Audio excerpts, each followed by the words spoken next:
What's up, everybody? Welcome to the 43rd episode of the PlayStation Drive. I'm one of your hosts, Ryan Turford. I'm joined, as always, by the man himself, Mr. Matt Swinski. Matt, how are you doing on this lovely, lovely Thursday? Very hot Thursday, I might add. Yeah, it's like super warm out there. It's weird. I'm doing okay. Still on the path to recovery, but doing better every day. Ryan, how about you? How are you doing? Yeah, I'm doing well. I talked about it on the Xbox Drive last week, but I also had my own recovery this week where I ended up like injuring my toe like last week. And then I was pretty much like in bed for like 4 or 5 days with my foot up. But it's pretty much back to normal now. So things have been good for me as well. We're both on kind of in the road to recovery, but with different stuff. So that's pretty cool. But of course, we should clean the garage a little bit. So folks at home, if you want to support the show, there's a number of awesome ways to do that. Number one, subscribe to us on your podcast feed of choice. We're on Apple Podcasts, Google Play, Spotify, all places you find podcasts. We're even apparently on Amazon Music. So check us out wherever you find podcasts and make sure to hit that subscribe button. Also, if you're watching us on YouTube, of course, don't forget to like, subscribe, share, comment on the video, ding, ding, ding. Ring that bell for some notifications. And if you want to know when our other videos get uploaded. And last but not least, if you want early access to this and all of our shows, head over to Patreon. Patreon.com/YouMeCapri is how you do that. And we want to say thank you to our two newest patrons, Danae, Stahlnecker, and Chris. So I hope I pronounced your last name correctly, Danae, but huge shout out again to our brand new patrons. Well, without further ado, let's grab our 8 tracks, pop them in. It is time for the playlist. And Matt, I don't have much to say this week, so I'm going to mostly leave this to you. What'd you play, my friend? So I've continued my journey with Elden Ring. I am in the capital, for whatever that tells anybody. I'm continuing to really, really enjoy it. I've hit a bit of a pause just because of life. I haven't been able to play as much as I've wanted to recently. But yeah, like that game just continues to be fantastic. Really, really enjoying it. I just could, like, every time, Ryan, I think I've uncovered the full map. There's just more. And I'm just like, this game is massive and so dense. I don't know how much how they packed so much into it, given how many bosses there are and everything. But yeah, it's continued doing great. And also, I can talk about this now. I was also playing a game called Aztec Forgotten Gods, which is an indie game coming from the developers of Malacca, if anybody played that when it came out last year. And basically what it is, they're a Mexican studio who are putting out their new game, which is Aztec Forgotten Gods. You play a girl who has like this mechanical arm that like lets her fly around, and it's almost like Shadow of the Colossus-esque, where like you're going up against these like massive ancient creatures as you're trying to like protect the city. It's not very good.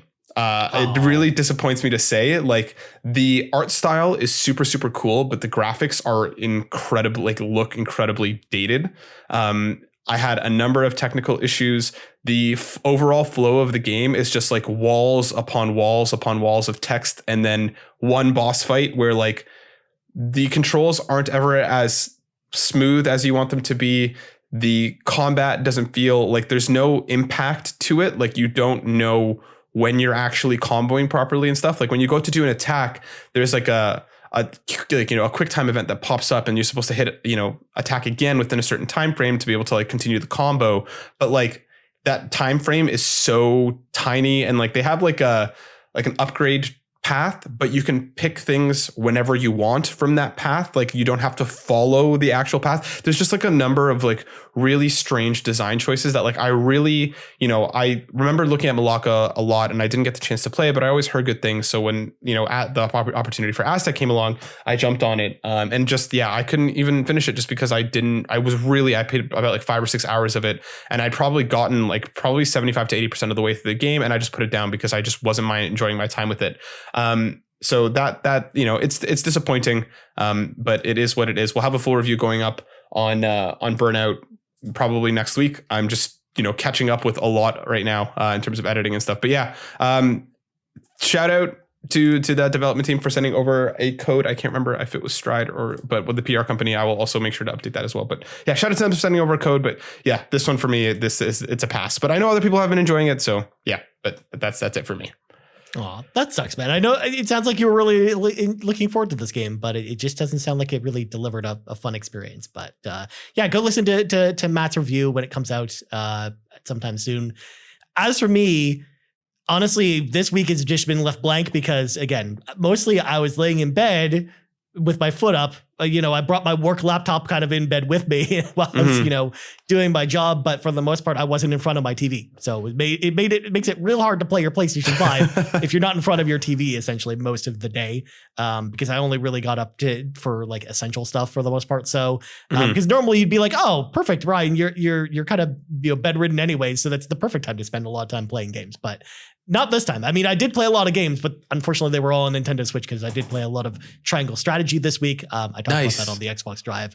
Really enjoying that game a lot. And again, that seems like the perfect type of game for me. I did play some PlayStation Vita this week though, because I went back and played some PS1 games and some PSP games and whatnot, looking for some stuff to play in between Triangle Strategy because I played, some of the Persona dancing games on Vita as well as some other stuff. So yeah, for the most part, I don't really have like anything too big to add to that anyways, but that was kind of my week anyways. And I imagine also, because I mentioned this on the show before, but I'm actually moving in about a week and a half. Next week's PlayStation Drive will be the last episode of this show that I actually record in this apartment before I move. So the house is also getting packed in between, me like putting my foot up in bed. So that was kind of what I was doing the other 2 days after my foot started to feel better. So unfortunately I just haven't had a lot of time for games. And I imagine over the next couple weeks, I'm probably going to be in a similar boat because again, I'm kind of in full packing mode at this point, in full, selling my game collection mode. And that's taking up a lot of time that I'm not working, to mind the fact that I'm like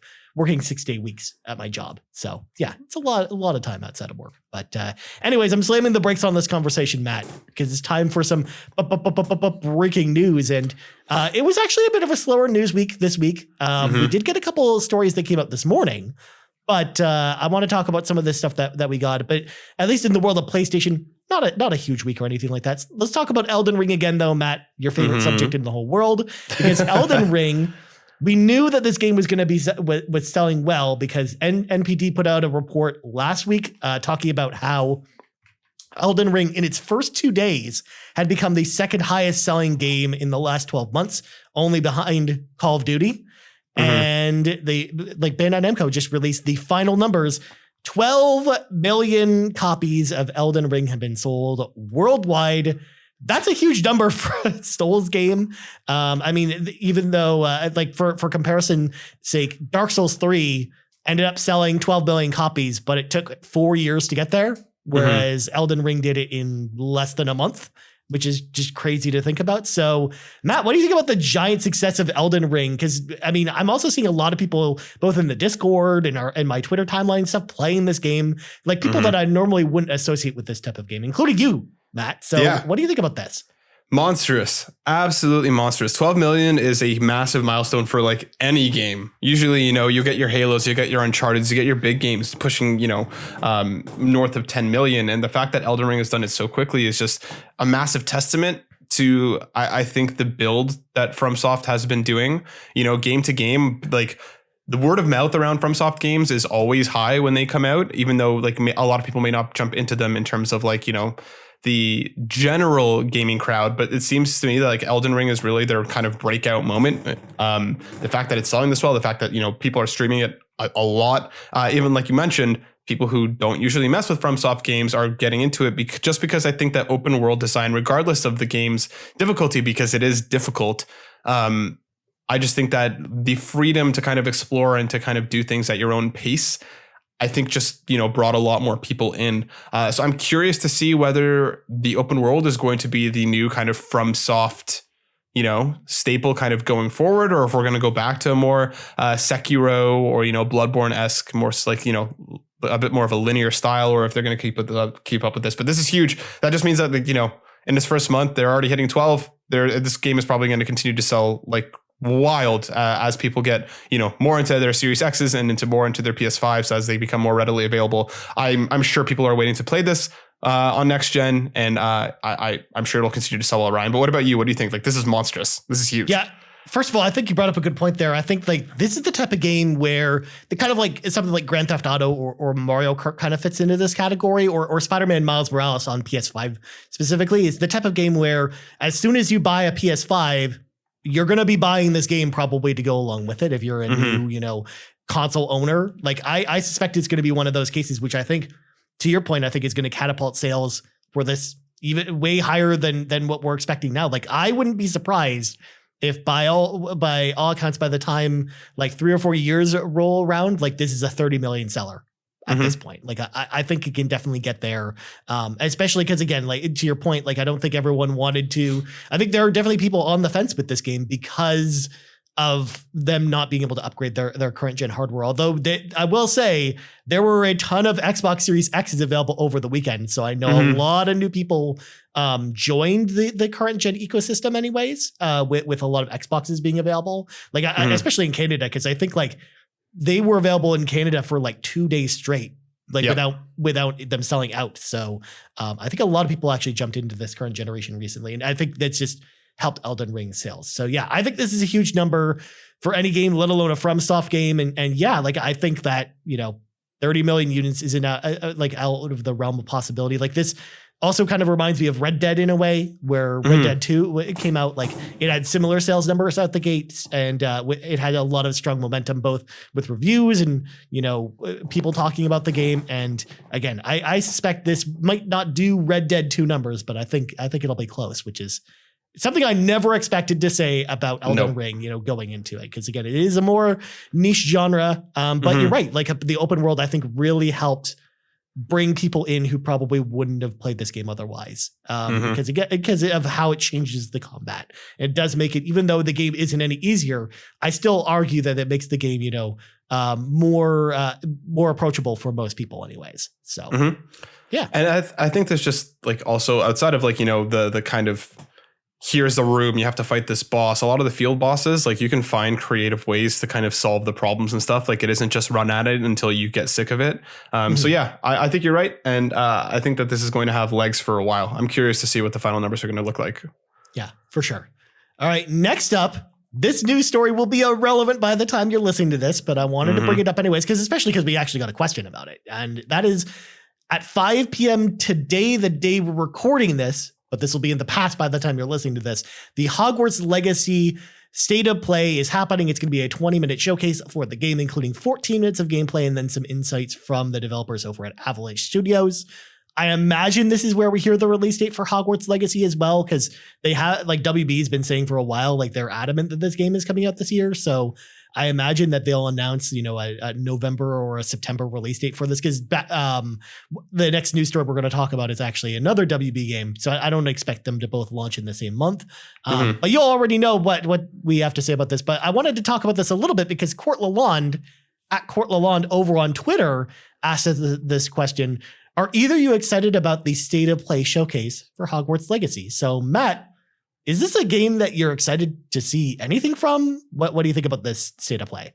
They have a massive responsibility with the messaging of this game, and I don't know if they're going to deliver upon it. I'm seeing a lot of people from the LGBTQ community and a lot of allies who, because of J.K. Rowling and because of everything that she said and done in the last few years, especially, putting down trans women, putting down trans people in general, they have... Like we already know that they're starting to distance themselves from her, and even the messaging of this game. But I think they're going to have to address it, and if they don't, then that's going to be an even bigger problem. And the fact that PlayStation's throwing full marketing weight behind this, I don't know, man. Like I'm curious to see what the game is. I grew up on Harry Potter. I grew up on the games. I appreciate that world from what it is, as problematic as it can be, especially with some of their, the way that J.K. Rowling has named some of the characters and, very racist overtones and undertones throughout a lot of what she's done. I'm very conflicted. I'm conflicted on this one, Ryan, because I'm curious to see it, but I think that like if they don't address it, there's going to be a lot of backlash, and depending on how they address it, they might be, done in any way, which is unfortunate because I know that, I'm sure a number of the developers are very proud of what they've done and are working very hard to make this game into something special. But they have a mountain that they have to climb. And they already said that there's going to be more information on the blog after the State of Play is done, with some like additional things coming. So like what that's going to be, what things are going to look like, and if they're going to address it at all. I think a lot of people are kind of waiting on the State of Play to make a final judgment call on the game, regardless of the quality of the game. And I think that's fair in this case. But I don't know, Ryan, where are you at on this? Yeah, I actually think that you're spot on with that. In fact, the 6 minutes with the developers at the end, like I imagine they're going to mention it there because I know that it's a big hurdle for this game for a lot of people, myself included. Like, I'm not someone who wants to jump into this game either. Like, I'm not, to be fair, and I just have to throw my own personal biases out there. Even before all the J.K. Rowling stuff came out, I wasn't really a Harry Potter fan anyways, because it just was one of those things where it was kind of a generational thing for me, where I was just old enough when the Harry Potter movies were coming out, combined with the fact that I was like at the time obsessed with Lord of the Rings because it just came out, while that first Harry Potter movies were coming out. And I thought just the Lord of the Rings movies were just so much better than Harry Potter that it was just, for me, like, I never read the books or anything like that. So I was never really a huge Harry Potter fan anyways. But then to hear all the stuff that J.K. Rowling has been saying over the years is just like, it just makes me not like want to interact with this franchise even more than I did already at this point. So this is already a game I was not personally excited about. And I do really hope that if in order for this game to be successful, they're going to need to come out and say something about it, obviously. And I hope that they definitely do that during the state of play, because it's one thing to do it in a PlayStation blog where it's like a written response. And they obviously should still probably put that in there too, but it's another thing to come on camera and voice the separation between, them and, the comments of J.K. Rowling in particular to kind of make this game successful. And I think if they truly feel like this game is distanced enough from J.K. Rowling, then they just need to come out and say it. And I think if they do, then, I'll be wishing them luck. And I hope this game does well then at that point, because especially because from some of the stuff we've seen from this game, it does fundamentally feel separated from it enough where I think it's definitely not even like it takes place in the same universe, but like you're not dealing with the same characters or anything like that. And it doesn't feel like J.K. Rowling's had her hands on it, but there's still that lingering doubt there, of course. So obviously, to your point, I think they should talk about it. So I'm hoping they do. My heart says that they did, but obviously, again, this is all in the past now at this point. So the listeners at home probably already know kind of the answer to this. But this is something I'd love for us to talk about in the future after the state of play is over. Maybe we talk about that next week once we get this information. So, and again, this is just the nature of when we have to record this show, because we do record it in the early afternoon on Thursdays. And, this is at like 5 p.m. today. So we just didn't have time to meet this head on. So I think you nailed it as well. I think your point of them adjusting it in the PlayStation blog would almost feel disingenuous if they just kind of added it on in written form after. I really hope they do. I really, really hope that they open with it. I really hope that they, make a definitive stance, because they need to, because trans women are women. Trans people deserve all the respect that anybody else does. So, forget J.K. Rowling, forget her, what's her legacy. And I hope that if they continue to exist in this world, they do it their way rather than having her involvement whatsoever. But you're right, Ryan. This conversation will already be in the past, but I hope that they do it because I want to be excited. But we'll see. Same here. Like, again, Avalanche is a studio I like a lot. I like a lot of their games, and I want this to do well as long as it's following the right path anyways, I should say, to sum it up. But well said. We should stick with WB Games and talk about the announcement they had. Now, this came out around the time we recorded last week, but I opted not to talk about it because we ended up spending so much time talking about the state of play. But I wanted us to at least talk about this here. And that is Gotham Nights actually got a release date. It was slated to come out last summer, but it ended up getting delayed. It'll launch on PlayStation 4 on October 25th. So this is coming out in October, which is why, again, if Hogwarts Legacy is coming out this year, I suspect it's like a September, a November game. But Gotham Knights is a game I'm actually pretty excited about. We saw the gameplay of it at DC Fandom in 2020 when they first announced it. They showed like a 20-minute demo of the gameplay of the game. And we had like a really big deep dive on it at the time, but essentially it's like a Batman action RPG, but you're not playing as Batman. You're playing as like the four like ancillary Batman characters. Like you're playing as Robin and Nightwing and Batgirl and Red Hood. So I'm actually really excited for this game. I'm glad it's coming out. It finally got a release date, and I'm glad it's coming out this year. So Matt, what do you think about Gotham Knights getting a release date? This one's a wait and see for me, honestly. I never got to Arkham. What was the third one? I'm blanking now. Arkham Knight. I never got to Arkham Knight. I really, really liked Asylum, and I really, really liked City. But there's something about the look of this game that hasn't completely clicked with me. I can't tell if it's the combat. I can't tell if it's the aesthetic. I can't tell if it's the kind of rotating cast of characters. I love Batgirl, so like if I'm going to be playing, Batgirl's going to be my girl. But I want to see more from it. Because even still, like the stuff that we got at DC Fandom was quite a while ago. So I'm kind of curious to see like a more updated look. But I'm this one for me, if it reviews well and people are hyped about it, I'll probably get sucked in and end up buying it. But this one for me isn't necessarily a day one, just because I think from what we've seen of Suicide Squad has me more interested in that game compared to this one. And I just find it very strange that they're marketing to like, similar properties because they're both kind of Batman adjacent.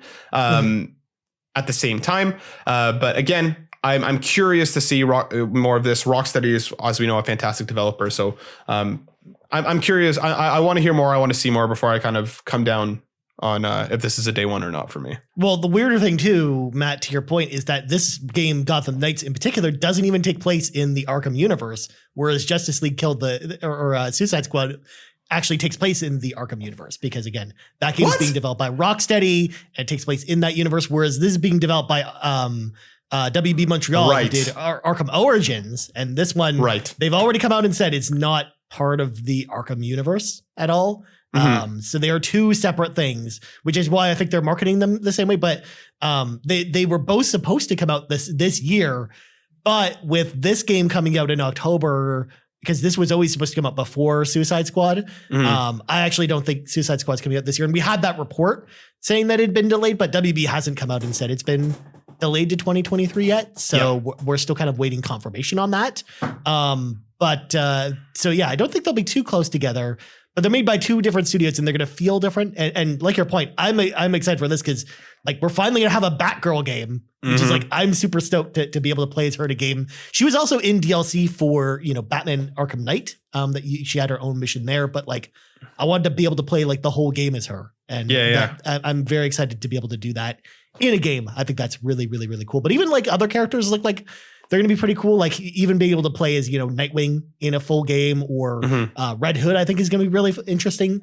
Interesting character to play as. So yeah, I'm excited to hear more. And just to your point as well, I'm really excited to see like an updated look on this game as well and see how the game's changed, in the last, the 18 months, I guess, from the last time we saw it. So there we go. All right. Next news story. Moss Book 2, we've talked about it in the show a couple times before, got a release date. It's coming out on March 31st for PlayStation VR. This is one that I'm actually surprised is coming out so soon. I was expecting this maybe over the summer, but obviously before, PlayStation VR 2 comes out. But I'm excited to hear what people have to say about it, including you, Matt, because again, I don't really play VR games. So Matt, where's your hype level for this game? What do you think?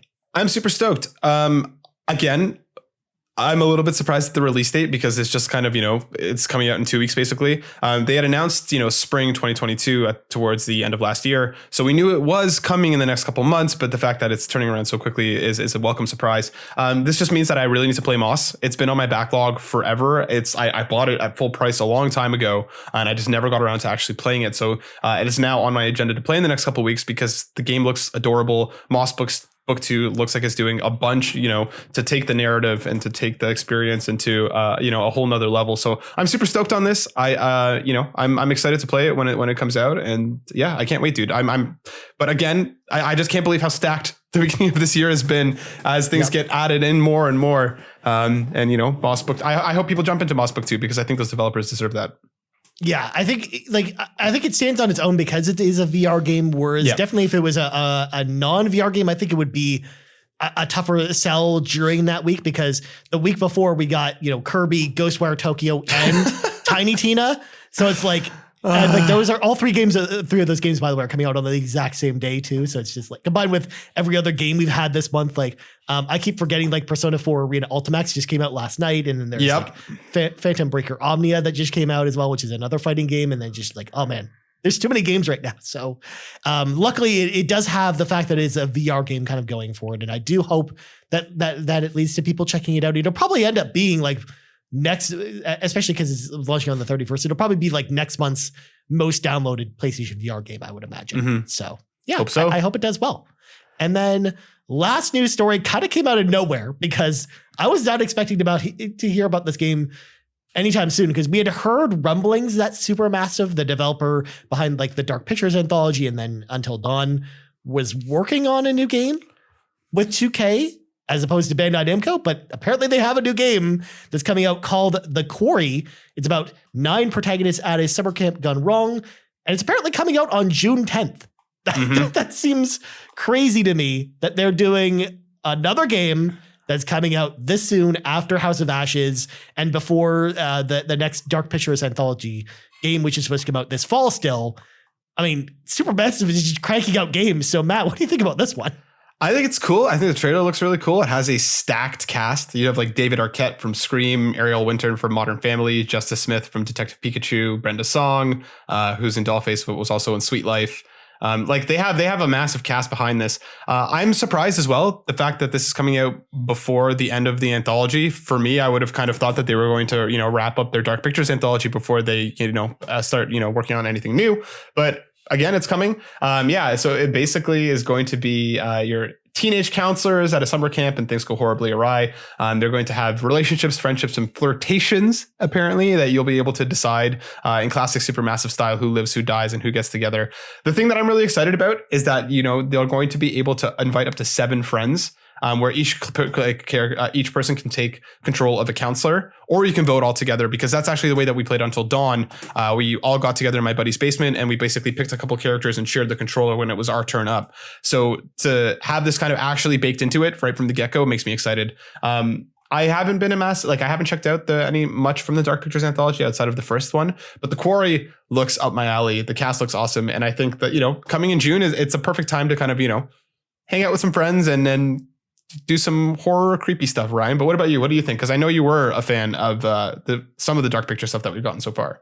I was going to say, like, Supermassive is a developer that I really like. I really like horror games in particular, and I like their brand of horror games. And in fact, it was just like so disappointing to me. Like the first 2 Dark Pictures anthology entries, like Little Hope and then Man of Medan, were just not really like what I was looking for from them. But then House of Ashes like got me excited for them as a studio again. Like I loved that whole experience. And then of course Until Dawn is one of my favorite, PlayStation exclusive games. So I'm really excited for this. I mean, June 10th is a perfect time for a camp counselor, like summer camp kind of, Friday the 13th-esque like a horror experience. Like I'm like stoked to find out more. Again, I haven't had a chance to read anything about this or see the trailer because like this just basically broke by the time we started recording this. So I haven't had a chance to check anything out, but I am really excited to see what this game is all about and to try it out and kind of go from there. Again, I want to see this be awesome. And to your point, Matt, I will say that even the Dark Pictures anthology is not finishing. It's only season 1 that's finishing because they've already said 4 more Dark Pictures anthology games are coming after the one this year. So because they're doing a season 2 that I think is going to be starting next year. So I think that they're still going to be doing more of those games with Bandai Namco, which again, it makes it feel a little bit weird to me that they also somehow fit in this game too, which does because they have a track record of some of their games not feeling good from a quality standpoint from either the writing or the gameplay side. I am a little bit worried from that aspect that they're maybe taking on too much. It almost feels like Telltale-esque almost to the point where they're taking on a lot of stuff, it feels like. So I am hoping the quality is there with the game. I hope it's fun. I just hope it's like super campy and enjoyable. And yeah, the writing doesn't have to be perfect or anything like that. And the gameplay doesn't have to be like super engaging, but it just has to feel right while you're playing it. It doesn't have to I just hope they don't aren't like overly reliant on jump scares, which has been like a criticism I've had on them in the past. And I just hope they make a fun game out of this. So I'm excited to learn more about this. June 10th, we're not gonna have to wait long to find out more and play the final game. And I'm stoked. I think this will be one of the summer games that I'm actually pretty excited to check out. So there you go. Do we know if Supermassive has multiple teams or are they just one team? Because if they have multiple teams, I could see them kind of, one team is working on Dark Pictures and the second team is working on something like this. Do we know how many teams that they have? They do have multiple teams. That is for sure. And I mean, part of it, the Dark Pictures games as well, is they all use the same engine and have like similar character models, but they're shorter experiences. So that kind of explains also why they get they come out pretty frequently. And I imagine probably the second team that maybe worked on something like the Inpatient for PlayStation VR, for example, might be the team that's working on this one, which again does not give me a lot of hope.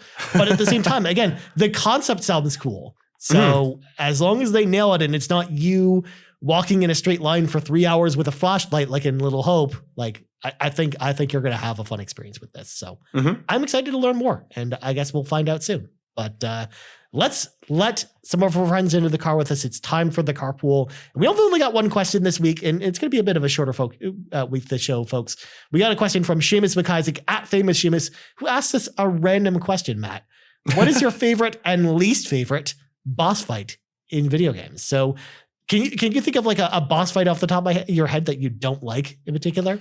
So I was trying to think about this, but the one that I just most recently came across actually in Elden Ring, I found that a lot of those bosses they're tough, but they're fair, except this one punk, this one annoying, mini boss that I encountered that like just peppers you with magic, but also teleports the second you get remotely close to it. So like the first phase of the fight happens on like the first level, then it teleports up to the second level, then it teleports up to a third, and then finally up into like the rafters. But like especially the last zone of the fight, this thing you can't get close to it. I couldn't hit it with spells. I couldn't hit it with anything. And what I had to end up doing is I ended up looking it up, and people said like stand very far away and just keep throwing knives at him. And I basically went through all of the throwing knives that I had and just like chipping away at the health barely, because that to me felt cheap. Like you couldn't get close. You couldn't get hit him from far away. Like all you could do was try to avoid the magic that it was shooting while it teleported away the second that you did anything. And then it would like teleport. Like it would start charging a spell, teleport, and then hit the spell once it teleported. So that was one of the first times in that game that I rage quit playing, because I was like, it's not my fault in this situation, right? Like going up against some of the bosses, I know it was my fault. I didn't time my dodge properly. I didn't do this properly. That fight just felt so cheap. And I think that's where my least favorite boss fights come into play. If it feels unfair, then that's when I start to get upset. If I'm losing and I know it's my fault, that's fine. So that's the kind of most recent one that jumps into me in terms of least favorite. What about you, Ryan? So as far as final boss fights, there's not one that, like, my least favorite example of final boss fights are twofold. Number one, when a boss fight is not actually a boss fight, but it's actually a giant monster closet, and it masquerades as a boss fight because there's like one boss character that you fight that's a little more powerful than the other characters that you're fighting, while also fighting like a giant monster closet of enemies. Like spoilers for Halo Infinite, but in Halo Infinite, the final boss in that game is like one kind of like overpowered character, but then you're also fighting like a monster closet full of, Covenant enemies. And I'm just like, this just feels dumb. I hate this. I hate this so much because it's so annoying, because I don't love because it just feels uneventful to me. When a game ends with like a big boss fight where the boss is kind of like meaningless. He's like, the boss is almost like, one of the grunts that you're fighting, but then you're fighting just a million dudes for no reason while like being locked in a room essentially. So that's one of my least favorite things. But then also one of my other least favorite boss fights actually goes all the way back to the NES, because I have to bring this one up. And it's the final boss in the original Ninja Gaiden for the NES, because the final boss fight in the original Ninja Gaiden, first of all, in order to get to him, you have to play through 3 incredibly difficult levels.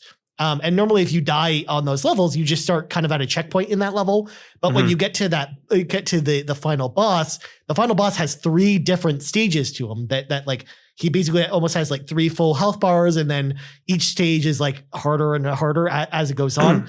But if you die at all at the final boss, you don't start the boss over again. You go all the way back to the first of the 3 really tough levels and have to do the whole thing over again. Not only that, but when you get to the boss room, there's no health power-ups. So if you like took any damage in those 3 really hard levels, well, you're starting with like, enough health to kill you in 2 hits essentially on the final boss.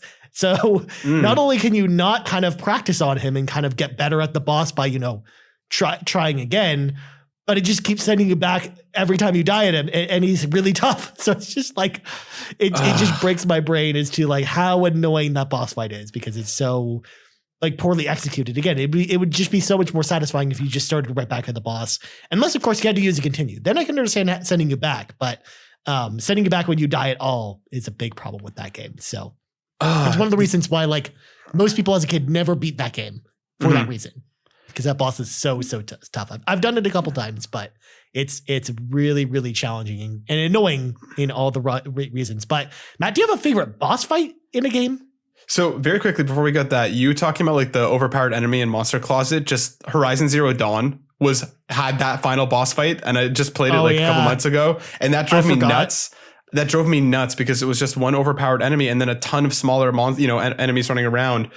So that was awful in that respect, and I thought that was such an anticlimactic way to end that game. But in terms of favorite boss fights, I think the one that jumps out at me in recent memory is actually the final boss, and spoilers for Persona 5 Strikers. I thought the final boss there was really, really cool. The fact that you had to like split your team up into different like sections, and essentially the final boss fight has you jumping between certain sections depending on what phase of the fight that you're in. But you have to like make sure that you balance each team out so that way you can kind of effectively deal damage, and then everything, it all comes back together. Along with Persona 5 Royal, I thought that like the thematic nature behind what was going on in Persona 5 Royal, the final boss fight there just really hits home. So I think those are two of my favorite from recent memory, would be the final boss from Strikers and then the final boss from Royal. But what about you, Ryan?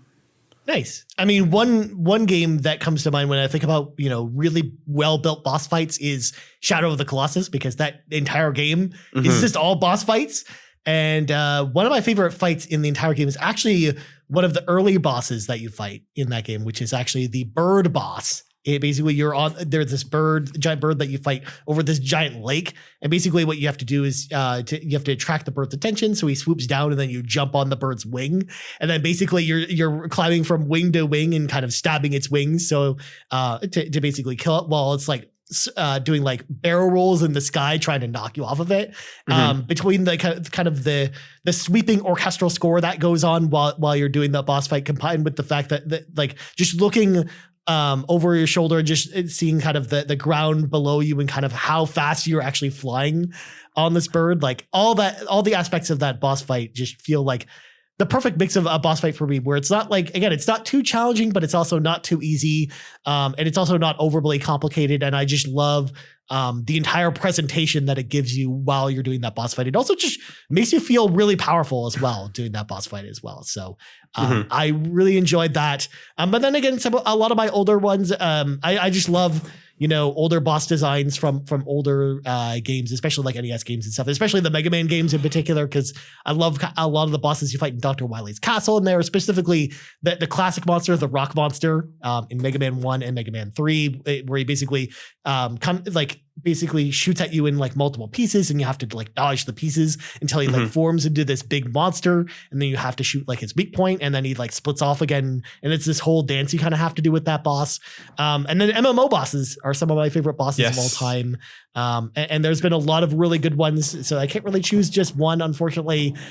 Maybe some of the primals in Final Fantasy 14 in particular, I love the boss fights in those, especially with, again, just like what I talked about with Shadow of the Colossus, the music and presentation in particular really amp up those boss fights for me. Tsukiyomi, I think, in Stormblood is a boss in particular that I really enjoyed, because essentially you fight her as one enemy, but then in the middle of the battle, it almost like is telling you her backstory through combat. So like you're seeing kind of how she's been kind of like been abused over the years, and how she kind of became the evil person that she eventually became. And then from there you fight her in this like as this like epic primal form, and then it's got this amazing music that goes along with it and some fantastic visuals. So yeah, those are probably some of my favorite boss fights of all time. And unfortunately, I'd probably be able to think up more if we weren't so on the spot with this one. But good question, Seamus. I'm glad we got to talk about that. But anyways, we got to get going, Matt. But before we go, Matt plugs go. Yeah, you can find me over on Twitter at burnout_Matt, or you can find us over at youtube.com/burnoutbrighter, where we're going to have a bunch of reviews and stuff going on very, very soon. Very nice, my friend. As for me, you can find me on Twitter at Ryan Turford. You can find us on Twitter at Yumi Capriz, on YouTube at youtube.com/Yumi Capri, and on podcast services around the globe. So for Matt Sawinski, I'm Ryan Turford. This has been episode 43 of the PlayStation Drive, and we're out. The PlayStation Drive is fueled by patrons over at patreon.com/YumiCapri. And from the bottom of my heart, I want to say thank you to our over 70 patrons, starting with our premium producers, Dallas Ford, Jonathan Brown, the man behind the music on the Xbox Drive and the Nintendo Drive. You can check out his new album, In My Element, over on Apple Music, as well as his website, and Lee Navarro, the fearless leader of the Phoenix Overdrive Extra Life team. Our platinum producers are Robbie Bobby Miller and Trucker Sloth, and our gold members, Argo, Brandon Myers, Dallas Robbins, Dano, Emily O'Kelly, Foolish Fuji, Joel Brooks, Jose Jimenez, Mac Time, Marcus O'Neill, Mr. and Mrs. Nasty Boots, RJ Kern, Skinny Matt, Tony Baker, and Xavier Reyes. Thank you all for all of your support, and if you're interested in joining the Patreon, head over to patreon.com/YumiCapri and pick the tier that's right for you.